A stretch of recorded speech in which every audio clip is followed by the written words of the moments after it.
Okay.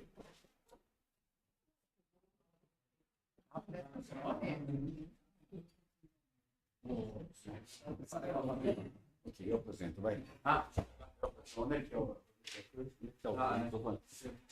Okay, it's a great pleasure to receive our friend Wojtek Stankowski, member of the International Advisory Board of Neuromat, big friend of ours.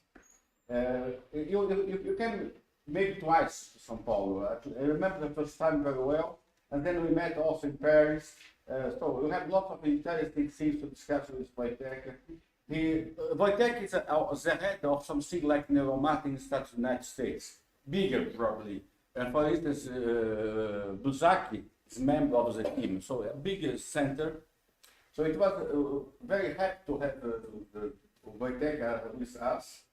And look, it's a pleasure. But we missed you, man. You must come in a near future. Don't be afraid. Yeah, I agree. I miss you guys. Sorry for this. You didn't come to practice. We missed you in Paris. We missed you here. I missed you too much time. You must come. We're going to have beer in Paris next time. So this conference is dedicated to my friend Antonio for the right reason. Antonio is not only an excellent mathematician, as you know well, but he understands and appreciates good application. I think the center that he runs is testimony to his vision to see that good mathematics can be actually inspired by good application and vice versa. A good theory can actually guide application. So why do I say? To get some virtual hack from Antonio, but the other is that my talk is basically structured on this. Starting with a good application, I'm sharing now, I hope you see it. Do you see it? Yes. Oh, that's okay. So my talk is structured on this one. Application, universal compression machine learning. Hopefully bring some mathematics that you like to take analytical combinatorics to solve some problem in these two areas. So let me start with a very general description of machine learning. It is online machine learning. When you have a lecture, you have a game between lecture and predictor. And it goes in one, from T for 1 to capital T. So nature release a feature vector, xt. For example, your previous history of buying something on Amazon, your books, whatever. And the predictor makes a prediction. I put it one behalf, and this is in an interval 0, 1. But the real nature really only cares about level which is a binary, -1, 1. Once the nature reduces, you incur some loss because you predict y hat, but this is actually 1. This loss I will resolve by L. And what you can, you want to make as little loss as possible, but what that means, you can't say whether it is big, bad, or good unless you compare to something. So there is a set of experts, call it A, some predictor function. And this one is the total prediction for the best expert in the class. And I would like to compare my loss, the loss of the current game, to the best predictor within the class. Now, I will only focus on losses that are logarithmic. You will see why. And this whole idea is how the structure of the set of experts, concept class, call it any way you want, affects what is this is called a regret, pointwise regret. So the total loss that I incur, here where your prediction, your algorithm is involved. This is a static thing. This depends only on the class. Okay, to make it more clear, here's the picture. I have an alignment with nature degenerate feature, d-dimensional, so this is like this ball, and t-dimensional binary vector y, so it's -+1 and t times. These two vectors are given to my algorithm predictor and class of vectors. Algorithm, that's what I can control does prediction YT hat at each time, the same class of experts do, and then you compare this to, I compare my loss to the best experts. And I would like to know how they behave with the class of experts, changes, and so on. My goal is to bring actually an analytic combinatorics to solve this problem. But before we do it, let's focus on something more concrete.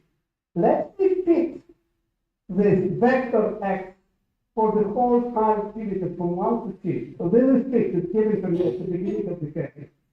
And I would like to find the best prediction for the worst sequence that nature will throw at me and compute this sequence. You can play even more adversarial game that every time I see x, I try to predict, and then at every step, the nature throws to me the worst possible feature and level. When the feature vectors are fixed, you can prove that the sequential and fixed design are the same. If not, you won't be surprised that this is much more, that this is more stringent than this one. What I will focus this talk is only on this, and I will call it mid-max regret for fixed xt. And so there is a reason for this. And you will see how this function will behave depends on the class H. So this is machine learning, happen in lossless compression. First, not to confuse it, Rn will be the sequence length, not T, just so you see, that's how the information theory is using, but also I want to know that whenever it's N, it is more about universal compression, when it's T, it's more about machine learning. There is no feature, there is no side information. In this case, there is a class of distribution, class of memory loss distribution, or Markov, or even more. One of these distributions generates a sequence of length N. And then I'm trying to get something. Actually, what I try to do is I try to find a universal distribution Q that gives me the shortest description for any sequence generated by any source. So that when source generated, I can compute the breadth. So by doing information here, log 1 over distribution is code length. That's why we can. So log over 1 Q is a universal code length for all the distribution here. Think about it. You have 20 people in your room that speak different languages, and you don't know which language will be spoken, but you have to find compression that is good for all languages. The languages are this distribution. I don't know which distribution will throw at me my sequence, but I want to find a universal distribution that is good for all sequences. And again, it is log. Again, I'm using a log of function. So this is the code length for universal compression. I want to make it as short as possible and as close to the best compression for the class of sources that I have. And I would like to find the best universal distribution compression for the worst sequence. This is for again minimax regret redundancy. From minimax redundancy when I talk about universal compression, and look at the big line. And here is the scheme of this talk. We use actually another combinatoric Fourier analysis management for generating functions, saddle pointers, and so on, to bring a very precise analysis of this quantity in minimax regret in universal compression. And I show you some results in it. And the question is, can we expand it to machine learning, the problem that I formulated in the previous slide? So this is the idea. So let's start. Okay, let me go to this. By the way, this expression is too complicated to analyze. So first thing I'm going to do is I'm going to reduce this to something that we can put our teeth on and use our analytic combinatoric skills. So the next thing that we're going to define is starter sum. So I tell you actually, this best universal compression, Q. Let me define maximum likelihood distribution. So what I do, I do over all distribution for every sequence and normalize. Okay, so this is minimax regret or redundancy. And I'm going to transform it a little bit because my super commute, here what I will do. I added a lot of such a sum. So what it is, summation of the whole sequences of super of the distribution. This minus and this log I will combine together, and I get P star. So log P star is this minus this. The left, I have one more thing about this. Now, we know because of crafting inequality and other things that this quantity cannot be negative. It's non-negative. And you can see I can make it singular when I put Q equals to P star. So this is my optimum distribution. It's not easy to find it, but I actually care about this quantity. My redundancy, which was defined in a complicated way, now it's still complicated, but it's easier for us to analyze. What is it? It's a sum over all sequence of length n, supremove over all distribution with the class of this probability. It is blue star sharp. And through the whole talk, it is about evaluation of the star sum. So I hope you understand what we're doing. Let me give you a few examples that it's easier to. Let me start with a few classes that you are familiar with. Class of Bernoulli sources over MRE distribution. So I have parameters, different symbols for the P1, P2, Pn, but I do not know P. I do not P1 and Pn. I have estimates.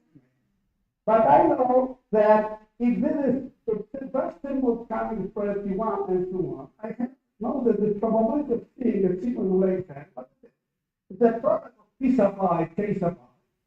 When K sub I is number of symbols, and it doesn't matter in which position they are, because memory closed source is I and P. Okay, but remember, start of sum needs a super over there. In this case, it's easy. You are a statistician, so you know the way to compute this probability P sub I is basically the number of symbols I divided by n. This is a good approximation, and in fact, this super is basically product K sub I and K sub I. So what is the start of sum? It's summation over all K, and it speaks here of such a sum. It's a lovely sum. It's not easy to analyze, but actually, miraculously, another combinatorial can happen. Now, we will have variation of the sum in all problems that we are doing. They are getting more and more complicated, and I give you more details for the most complicated that I can analyze. For Markov sources, by the way, it's also a product. This is for very simple case for equal to.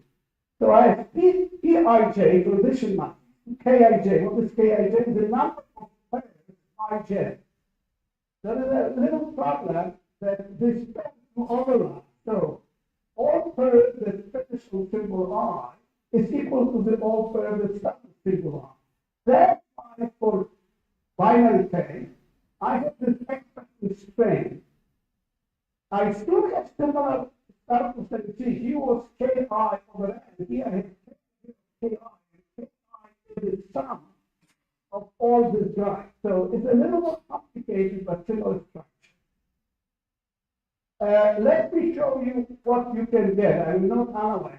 Analyze something more complicated that you will see right away. So if I do analysis dy, it turns out that estimating every parameter, I have n minus one unknown parameter because Pn is 1 minus some of the others. I have to pay for log n, 1 half log n, which is log squared of n comes from the normal approximation for every unknown parameter. So this minimax redundancy grows like log n with a constant in front that depends on unknown parameters. This is true also for the market. Okay? There is additional funny thing coming here, but I'm not going to spend much time on this because I'd like actually you to see how you can analyze for a much more complicated problem that will encompass this two. This is the renewal source. We discussed it. So what do I? This is no Markovian, no finite memory. I have a distribution of a non-negative or positive random variable. And I create, you can see here, x0 to n, I create a sequence. How do I do it? I start with 1. I put 1 at the position 0. Then I generate a round of zeros according to distribution Q. It would be of length of T0, basically. And I put this round 0, this is actually of length alpha 1. I have alpha 1 is generated according to distribution Q. Then I put 1. Then independently what I did before, I generate another one of 0 of length alpha 2. And I continue it until the whole sequence is of length n plus 1. The last 0 are a little problematic, but let's not worry about it. I want to show to you that the redundancy, the standard sum that I will show you in a second, goes like further. Actually, the whole redundancy goes like this. So this was first, sort of when theta is done by Caesar Shield, we basically show exactly how. So let me tell you a little bit what's going on. So remember, this is the sequence that I generate. 1, round of 0 of length alpha 1, I put 1, then round of 0 of length alpha 2 according to distribution Q and so on and so on. Now, this round of 0 can be of length 0, 1, 2, and 3. When the round of 0 belongs to n, apparently, actually, I denote by k sub n the number of alpha sub I that are equal to n. Okay? Why? Because you can see that my probability distribution is basically, if I have k0, 0, this is the probability 0 to that power, because they are independent, so I can product it. There is k1 rounds of length 1, and so on. And there is this trailing 0, which doesn't contribute anything except technicality difficulties that I'm going to skip today. Okay, I'm going to ignore this one, basically. So what is supreme of all of this? Okay, you can exact, again, the same thing as before, k sub alpha over k. K is basically k0 plus k1 by kn minus 1 to the power k. Now, because of this extra part, this round of 0, which is not complete, the start of sum, I can only bounce from below and above, and I'm going to concentrate on the upper one. And this upper one, this R, is defined as the sum of R and K, and that is the interesting part that I'm going to focus. So look at the sum. I'm summing over integer partition of n. So this is integer partition of n, when k is the sum of k0, kn minus 1, defined here. So k sub I is the number of rounds of length alpha. Of length k sub n is the number of I of the length n. Okay. This is we have Newton coefficient. You have again k sub I divided by k, except that again the summation is not any more simple one. It's over integer partition, and we have this problem. Not much we can do with this because of that term. Here I can see a nice convolution. So what are we going to do? Here what I want to do here, I want to give you a very asymptotic expansion of this Rn. What we're going to do, Rn is too hard, so we're going to reduce to something simpler that basically has a convolution for which I can apply generating function. I use combinatorial calculus to actually get a binary generating function. It would be complicated, but thankfully it has a form of harmonic transform which I can use many transforms. Then I use inverse value transform, and then I have to use settle point method to get my estimate. It's a very complicated thing. For the memoryless case, I have to use only 2 of these bullets, or for Markov 3, but in this case I have to go through all of them. So what do we have? Again, please, I will use the silly formula to get rid of this part. Okay, so I define mu Sm. S and K, you see the difference is that I have T minus K coming from Stirling formula. But here I have a beautiful convolution of the complicated index time, P and K, the integral partition. There is a nice relation between S and Rn that I'm really interested in. You can see Rn over it is the sum of R and K. I will divide everything by Sn, and now I multiply and divide by S and K. Now, let me define Kn as a distribution with this probability. And you can see that this sounds expected value coming from the Stirling approximation. And the simple analysis shows me that this is basically expected value of curl of this random variable distribution plus something. The whole analysis is basically to understand expected value and values of this, and that's what we get very precisely, which allows us to compute Sn and then to compute Rn. And that's what I'd like to show you in the next few slides. So, remember what is this? This is a convolution of terms like this. Let's call it beta. I have E minus K here. By the way, K to the power K of the K factorial is something that every another combination knows what it is. K to the power K minus K factorial is basically counting the number of rooted binary trees or rooted trees. And there is a beautiful tree function analyzed by Euler. And there is a 60 pages paper by Tooth and others that basically tell us how this behaves. Beta Z is a little different because I have K here, but this behaves nicely. And I know that this function basically is singular function at D equal 1 as the algebraic singularity.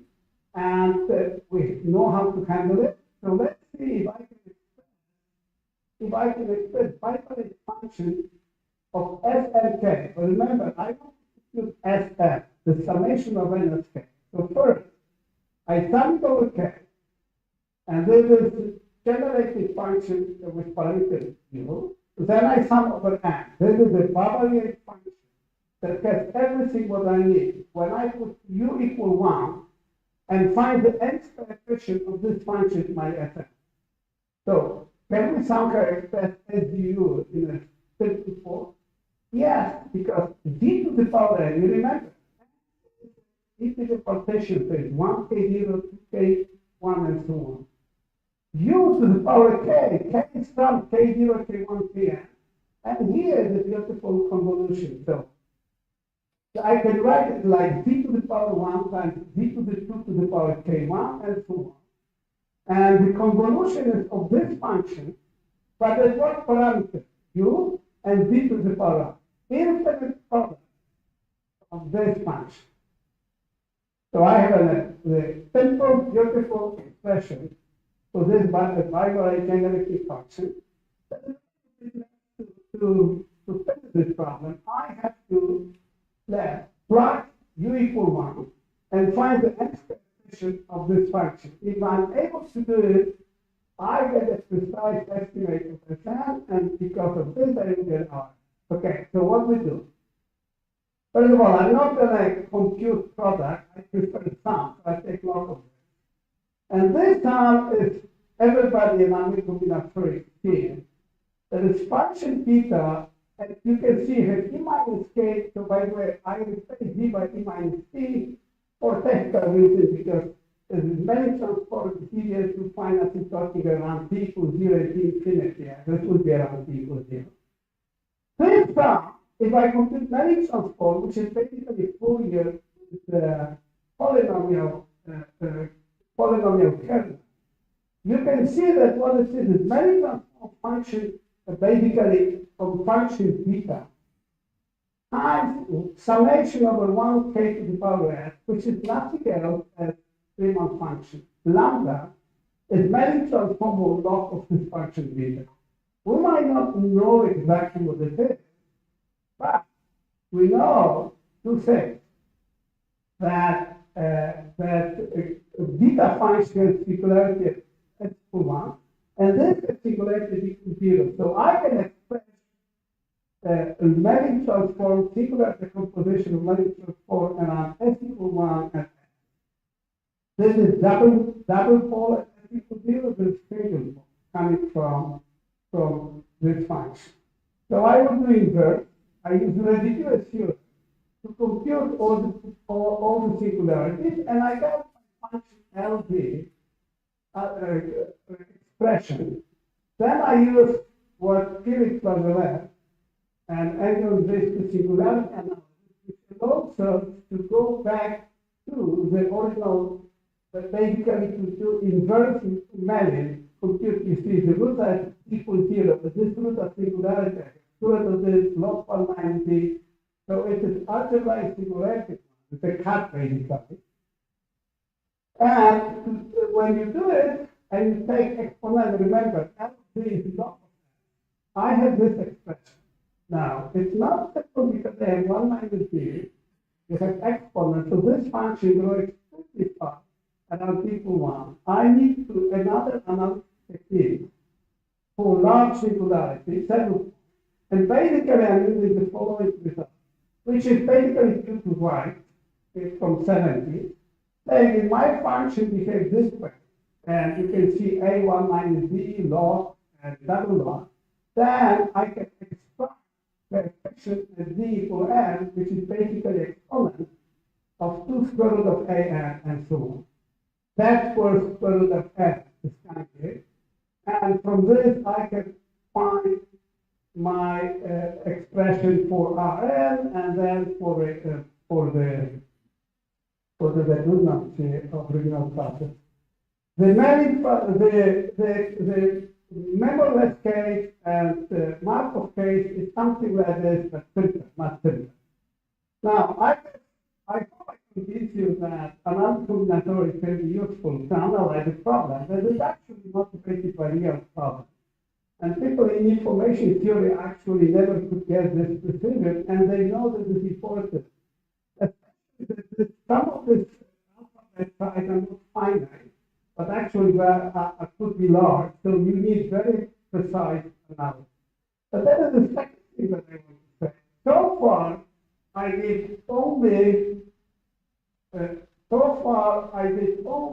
for a sequence. But what about more complicated structure? What about graph?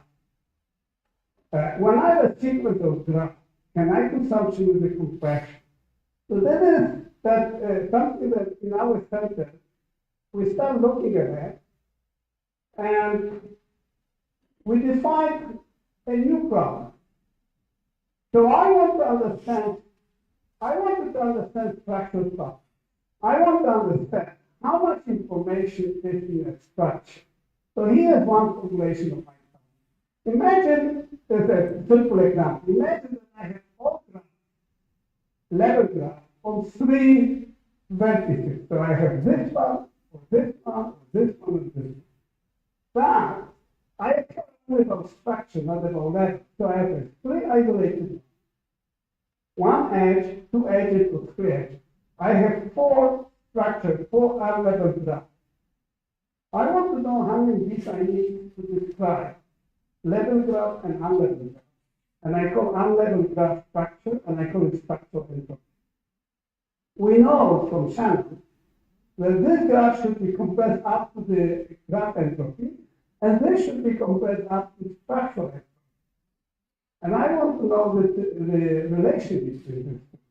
For example, you can see the probability of this is basically 3 probability of this one, and all of this probability are the same. It's not always the case. But I will assume right now that every level structure of the same structure, of the same every level graph of the same structure has the same probability for simplicity. And I show you the relation between these two. Now, so what I want to do, what is the relation between level and structure? Excuse me. I think you can figure it out. May I ask you a question? Okay. Okay, just to understand the notion of SJ, let's assume a simpler case. You have a stochastic chain. And suppose that stochastic chain is a stochastic chain with memory of variable length, characterized by a tree of context and an associated family of transition probabilities indexed by the leaves of the tree. The structure of the chain would be the pair tau, a tree, and a family of transition probabilities. You would say that this is the S of the chain. Okay, so you are talking about context tree, I can imagine. So the structure for me in this case is basically simply saying unlevel graph. That is, in general, it could be something much more complicated. But basically, if I have a graph, there are two things that would play a role: levels, how much I need to compress levels, and how much I compare the underlying structure. That could be a tree. We have some results for the compression of tree. It depends what kind of tree. For example, in a tree, you can look for a subtree that are exactly the same, and you store only one and a pointer. Yes? So, and you might be interested in, for example, in a tree, you can say that if two subtrees are the same, might have different levels. That is the structure that I would be looking for. Okay? Okay, no, but you didn't answer my question. So my question was a different one. The notion of structure is used in neuroscience in an informal way. So I'd like to understand, how do you define the structure of a stochastic chain? Is, for instance, the universal class of reasoning, you characterize? Very good question. Very good question. I don't know the answer. So for each particular problem, I can tell you what I mean by this, but actually it is a very good question, Antonio. In general stochastic process, what is the structure? For me, you can probably define different structures depending on the stochastic process. What I can say other than this, we more or less have a notion of structural property of the problem. So you can define for the same random process probably different way of structure, which will somehow combine, you somehow ignore certain properties to basically see, okay, that is the object that I'm interested the most. In trees, for example, you might be interested in all trees that, let's say, cherries, yes? So all simple nodes like this, that's what you, and you don't care about the next. But in general, I don't know how to define it. Okay, so let me continue. And so I want to find, so in this case, it's very easy. You have a level graph, structured on level graph. That's all. So this is clear. And I want to find the relation between these two properties. And for this, we need actually automorphics, because if I have a graph like this, I can permute all the levels on 5 factorial square, which is 120. But you see, not every permutation gives me a distinct graph, because if I permute B and C and D and E, I'm getting exactly the same identity matrix. So in this case, there are automorphics that consist of two elements, and the cardinality of the multiple, which is 2. So I have 60 distinct permutations giving me a distinct graph. And then it's easy. If I'm assuming what I did before, that every permutation of level B has the same probability. So if they are equally likely, look what's happened. When I compute the entropy of the graph, it is the same as joint entropy of graph in the structure, unlevel graph, because G contains everything about it, using conditional expression. Now, I need this. What is this? It is basically probability of getting level graph from a given structure. And this, because it's uniform, it basically is n factorial over the automorphism. That's why I'm getting this quantity, and here is basically this.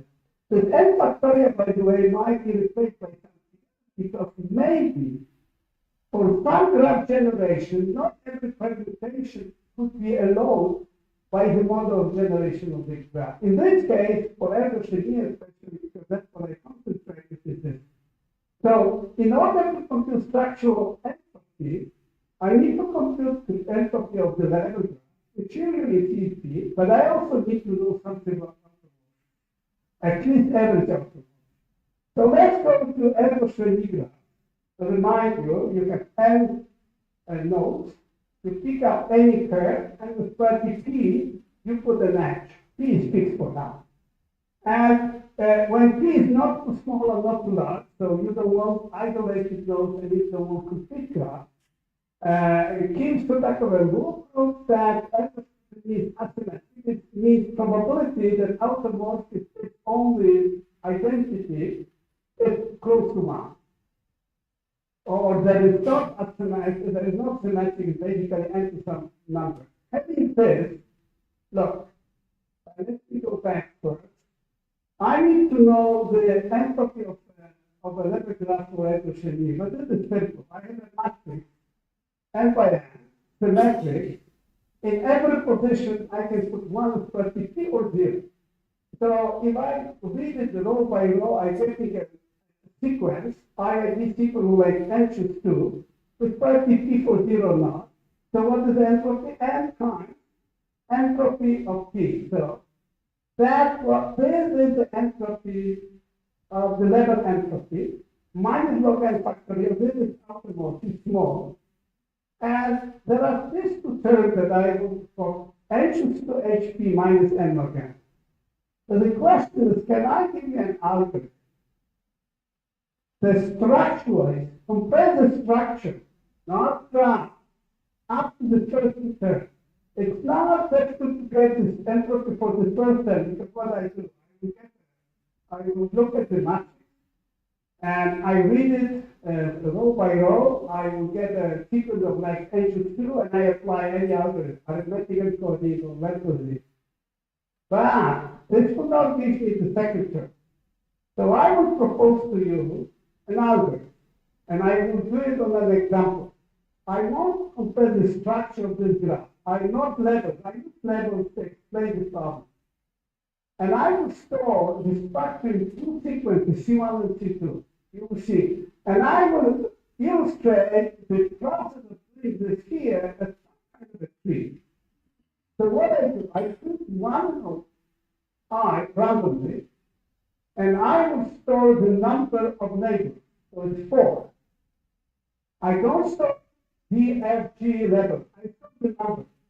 Okay? And I put it in C1. Next, so the way I do it, and again, this tree to illustrate the process, I have neighbors T, F, G, J. I don't store it, and non-neighbors. Now I choose one of the left guys. I remove it from the tree. I remove every node. Yes, I remove every. Okay, I remove every. Okay, let me go back here. I remove every. Okay, so now I remove every vertex and every vertex connected to I and X. So this is the structure that for some reason it doesn't work for me. Okay, so here what I have. So I remove all the edges connected to I. I choose F as the new random vertex, and then I put in C1 number of neighbors here. So I have 2 neighbors in this set, 3 neighbors in this set, DJ, and neighbors here. And I continue. I delete F and all the edges, and at some point I'm coming to the structure that looks like this. So here you can see some of these edges are singular, and there will be outgrowing tree here. I call this node today as a square because they will have one edge basically. And I again store the number of neighbors. In the other sequence, C2, because this sequence actually I know statistics.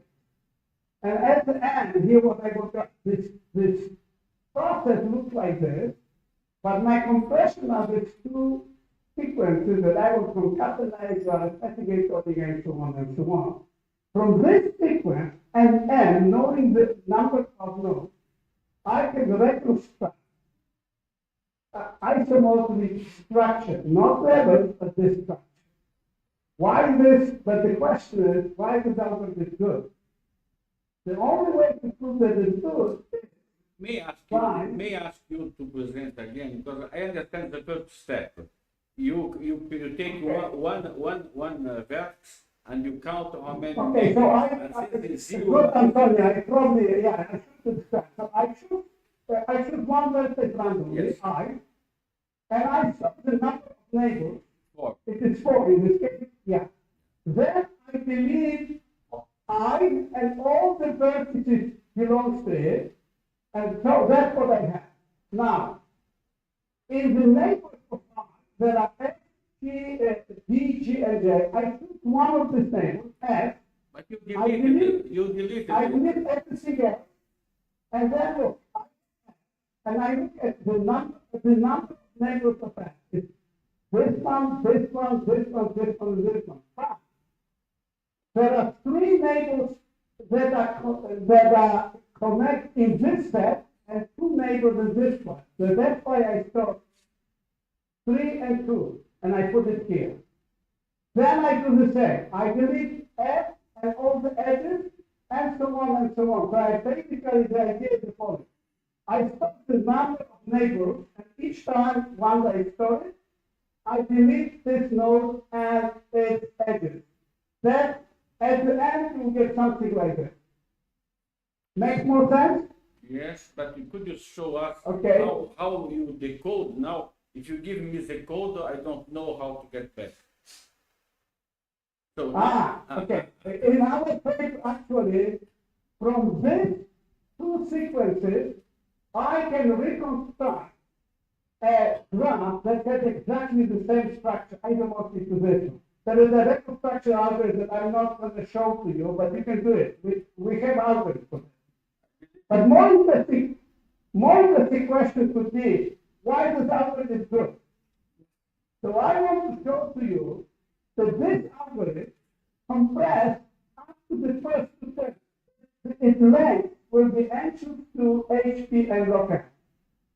So that is what I want to show you. Okay, so you see the code length of this is basically upper bounded by anxious to HP minus n local. By the way, this is the whole philosophy of universal compression. First, you prove your lower bound, which is entropy. Then you construct an algorithm that matches asymptotically the lower bound. That's what it is. Okay?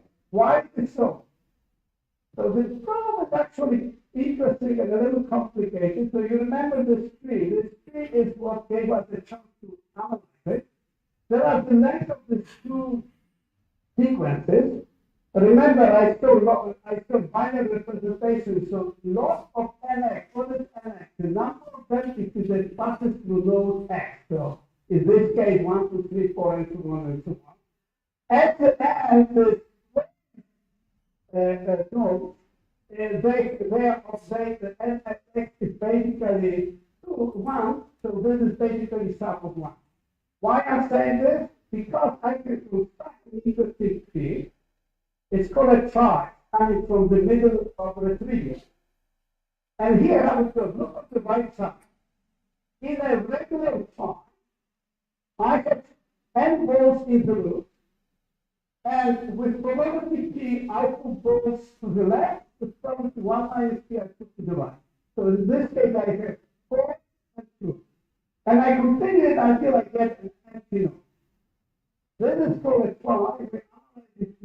We understand everything about this chart. But there is a little bit more complicated here because you remember, once I store the number of neighbors, I deleted 1 ball. So at length p on the leftmost tree, I delete 1 node.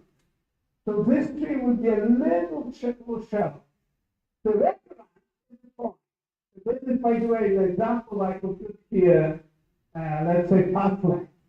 So how many nodes will go to the left? K2 is 1 minus k and minus k. This is how many go to the left, and minus k goes to the right. Now, whatever property I'm looking, it would be key. This tree is of size k, so I keep k, whatever characteristic I'm looking at, this would be a minus k. But I get this extra parameter, maybe it's better to look here. If I go to subtree, this parameter on the left is d minus 1. But on the right, before I go to the right, I have to execute all nodes here.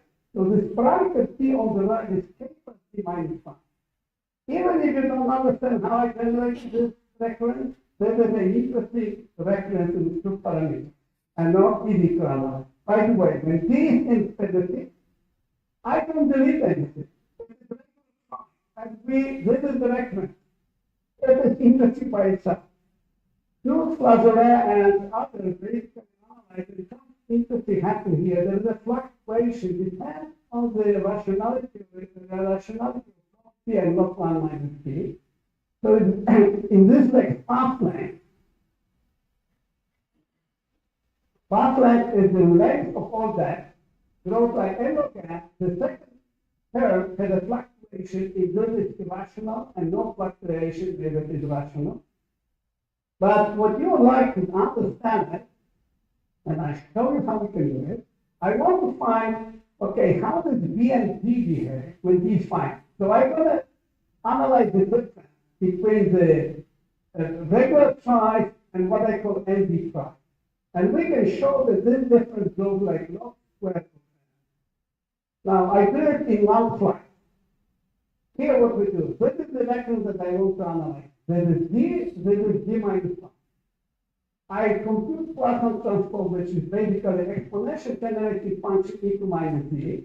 You can easily see that what happens is AD of d, that part, is basically the same as here, except the d minus 1, because it's d minus 1. You iterate it, and you get that AD of d is A0, t to the power of dt. Well, A0 satisfies differential function equation. Now, when I see PD inside, I know that such a function equation has to be analyzed by Merritt transform. I have dedicated here still, Merritt transform can handle it, and the Merritt transform of this A0 is a little complicated because I have Merritt transform and F minus 1. But I can iterate left or right, in this case right, this is important for conversion, and I can find this expression for Merritt transform of this function. And again, ridiculous theorem, there is a pole, simple pole as f equals 0, that gives me log squared. So, summarizing, because I'm going to go to the next last topic, I have 10 minutes. Merritt transform analysis tools can be used to analyzing complex system structures that are coming up in many applications. I hope that one day we'll be able to do it for some purpose on brain, because there is some corruption, as we know very well, that actually can be eventually used to understand immediate behavior, very small, interesting behavior that analytic tools are very good to do. So let me go to my last part, 10 minutes. How this can be extended to the different problem, the machine learning problem that I described at the beginning. So what happened? I have now featured x of t. I have two sequences. My algorithm should predict at every time t is 11. And I want to compare my prediction to the best prediction done by the set of experts. This is what I want to do. Minimax request for fixed design. At the beginning, somebody gives me a whole sequence of features. I want to find the best compression, the best predictor for the word sequence. For logarithmic loss, around the mother, go ahead. Okay. For logarithmic loss, and I will do it for the class of functions that I will parameterize by a d-dimensional way, and this actual bracket means scalar product between W and N. Again, start of sum, okay, I will spell it. Start of sum of sum, again.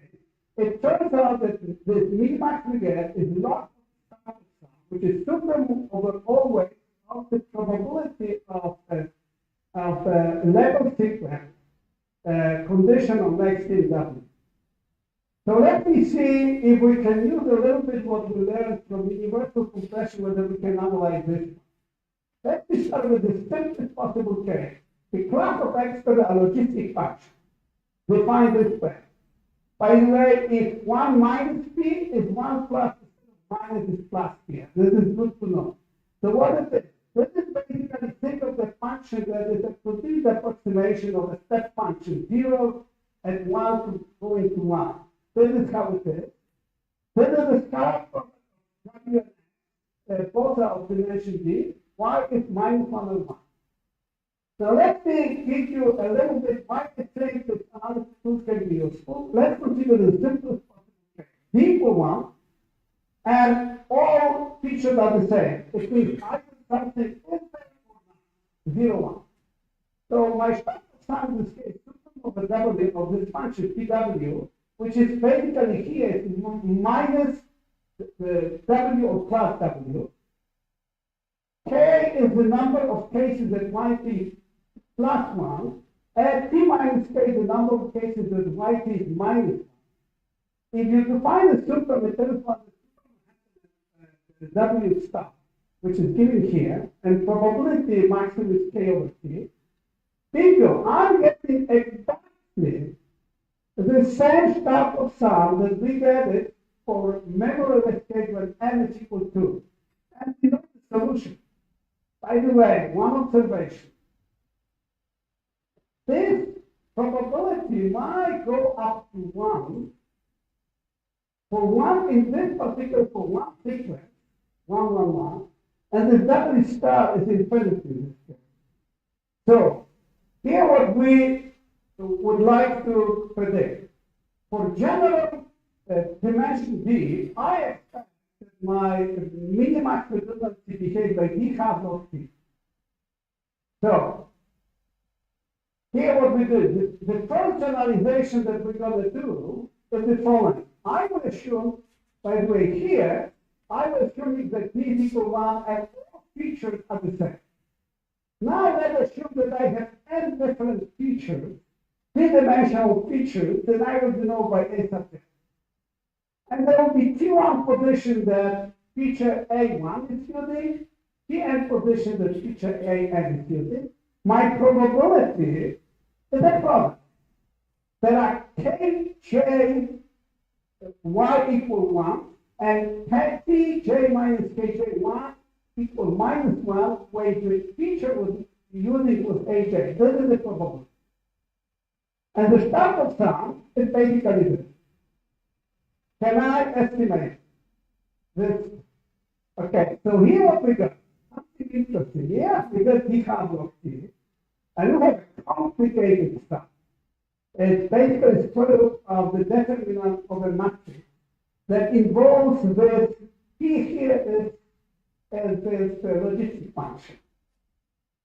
The proof basically is very quickly, I have 5 minutes. Basically, if you find the optimal W star, satisfy the system of these equations, all of them are laid over a hyperplane. Actually, I have D hyperplanes defined by this equation, and I basically am able to estimate my sum for each hyperplane, and then I have to somehow figure out how much jump, how much addition to my starting sum happens when I go from one hyperplane to the other. When I do it, I'm getting this expression. So now, okay, knowing this, our next projection is if I have not n different futures, but infinite number of different futures.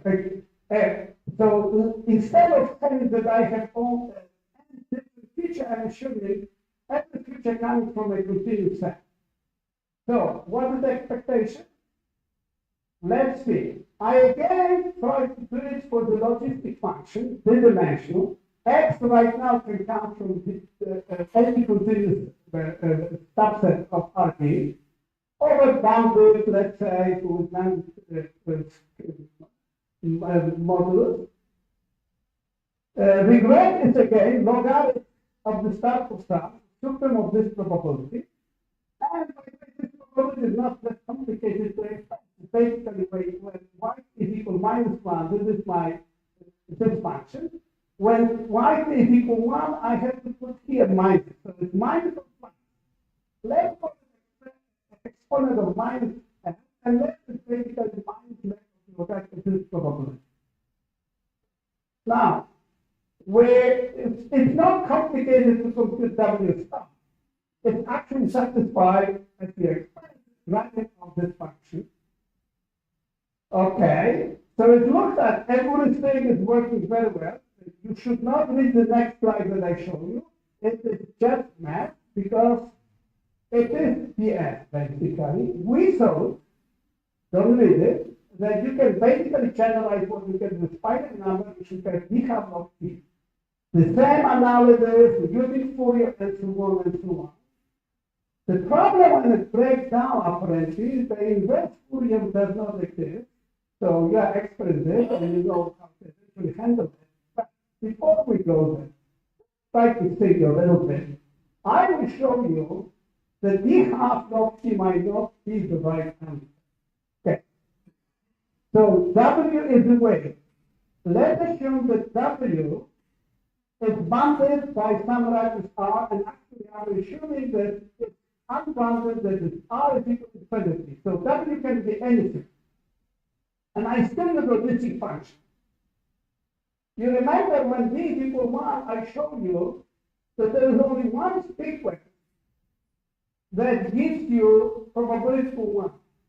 In this dimension, the number of sequences that gives you W star infinity and probability 1 is actually t to the power d minus 1.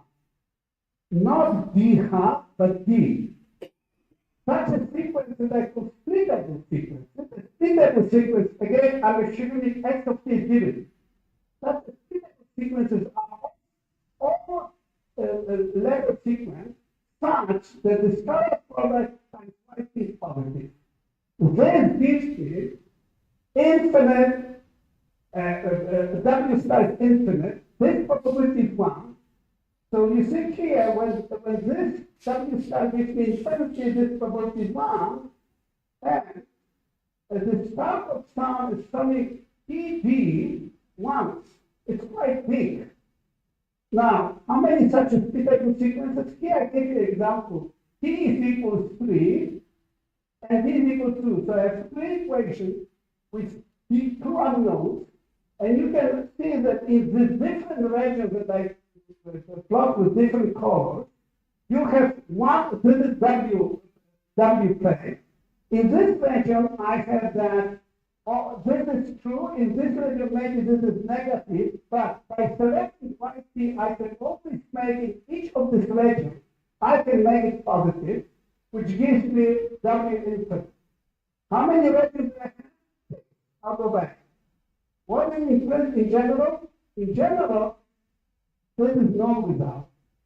I have approximately T over D to the power T minus 1 region that in which you can define splittable sequences. And then think of the lower bound is D log T, not D half. So this is very simple.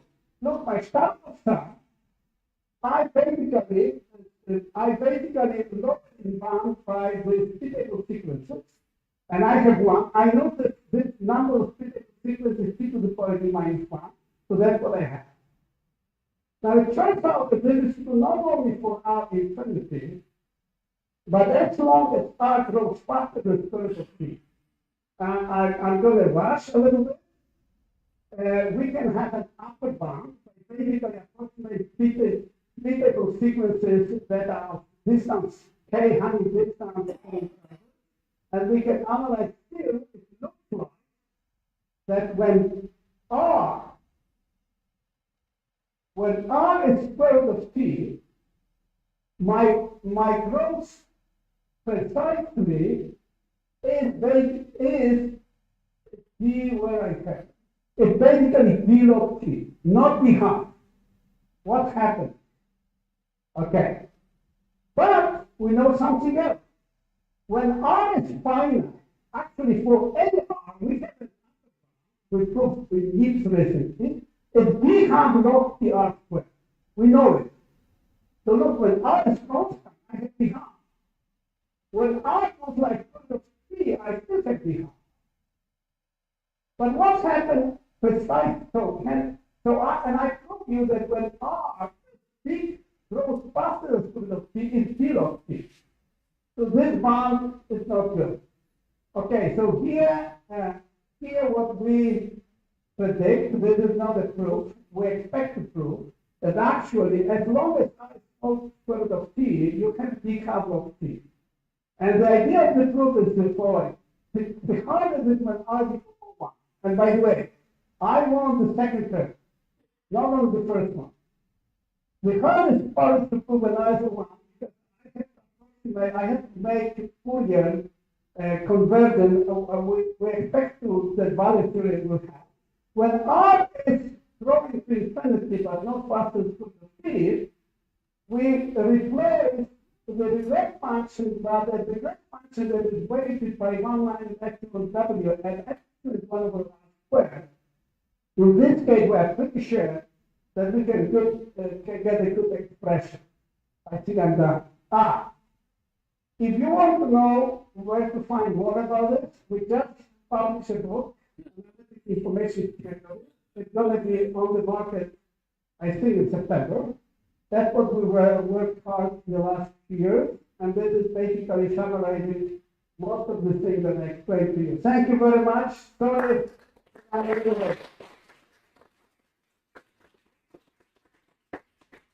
Questions? Okay, I have a question. I have several questions.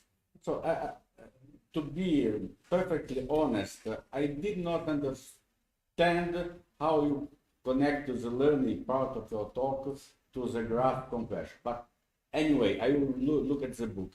Tell me something. Let me just say, the only connection that I see is to the start of sum. Because in both cases, you have to compute start of sum over different probabilities. But the tools to work on it seem to be similar. They are not exactly the same. So the start of sum for me is the connection. Shoot the second question, please. Okay. You presented the compression algorithm for Erdős-Rényi random graphs. Yeah. Okay. First, where did you use that it was a random Erdős random graph? Okay, you know the answer because it's the easiest, but that's actually, we did it, okay, first of all, interesting mathematical problem, it turns actually interesting pattern problems which I skip over. Second, we learned on this, we know right now how to actually do analysis of preferential test graphs, that's what we're interested in. And if you remember that 2 years ago, I presented a little bit. Yes. So we know how to, and the answer is different. The analysis is different.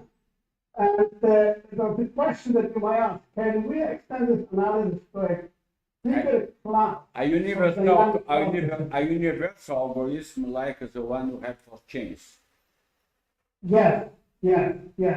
So we can do this. We are working on duplication divergent model, which is good for protein. It works more or less like this.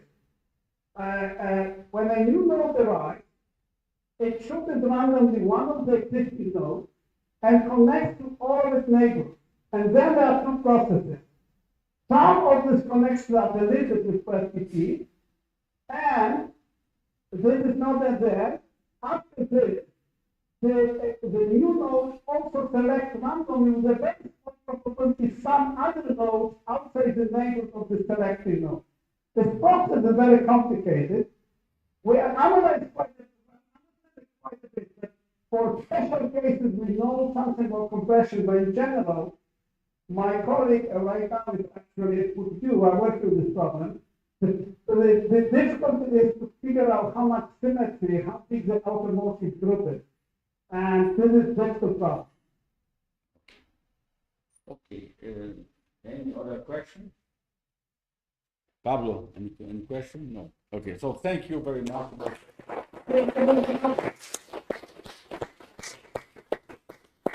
hope to see you again, not by Google Meet or Zoom in a very near future. Yes, I agree with you. We're going to meet in São Paulo. São Paulo, whatever you're. São Paulo de Vence. Well, I will be there. Yeah. I will be there from December up to end February. So you are invited. Wonderful place. We'll figure it out. Okay. Thank you very much, Antonio. Bye bye. Bye bye. Bye bye. Bye bye. Nossa, aqui.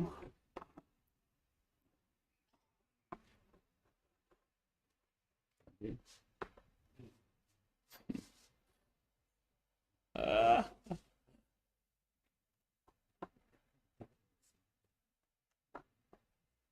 Não sei.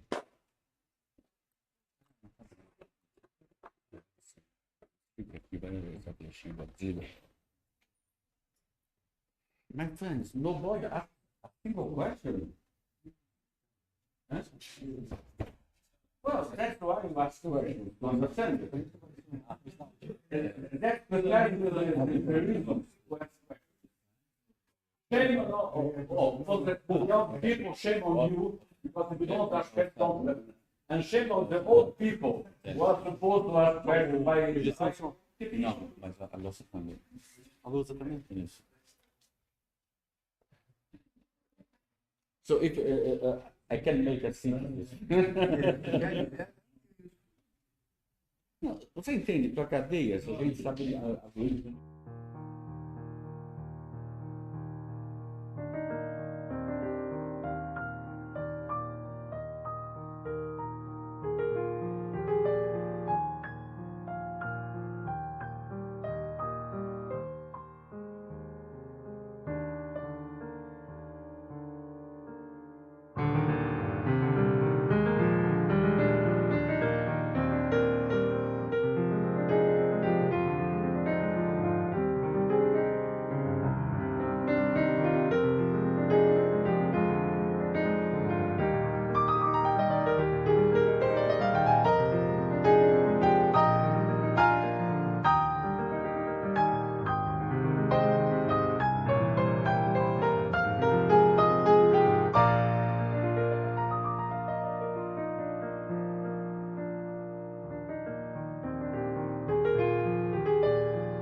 modus. Ah.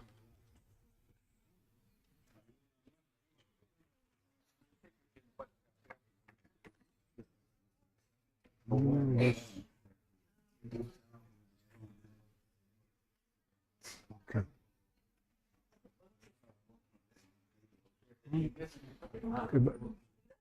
Okay, no. No, es que no precisa. But we can see. I would like to use a bit. The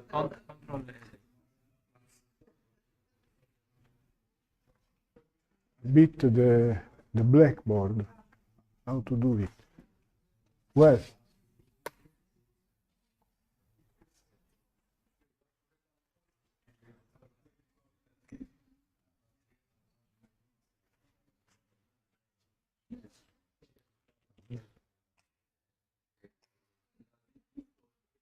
No.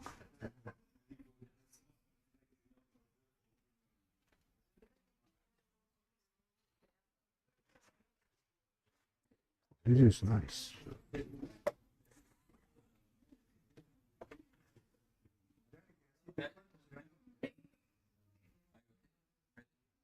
Yes.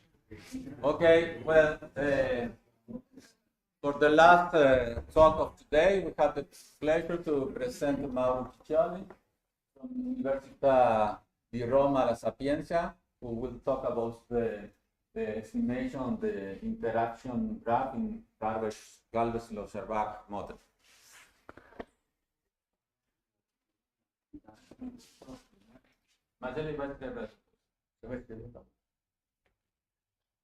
Is it okay? No, of course it is not okay. No. Okay.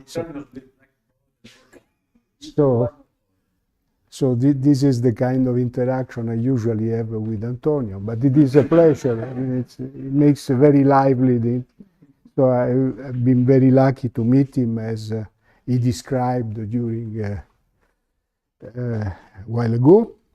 And then from this meeting, which was by no means by chance, because of course I knew him, and especially I like the interest that he has for statistics. So my first subject was statistics when I was a student.